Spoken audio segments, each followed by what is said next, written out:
Hello everyone, how are you doing? This is MD Tech here for another quick tutorial. In today's tutorial, I'm going to show you guys how to check an email for spelling errors in Microsoft Outlook. So this should hopefully be a pretty straightforward process here, guys. And without further ado, let's go ahead and jump right into it.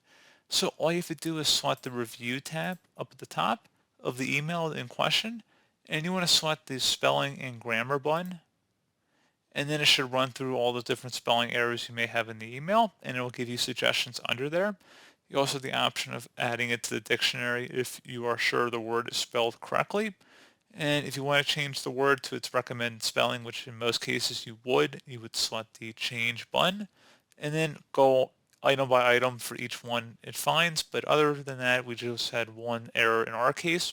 And you can see the spell check is complete. Select OK, and that's pretty much it. So pretty straightforward process, guys. I do hope I was able to help you out, and I do look forward to catching you all in the next tutorial. Goodbye.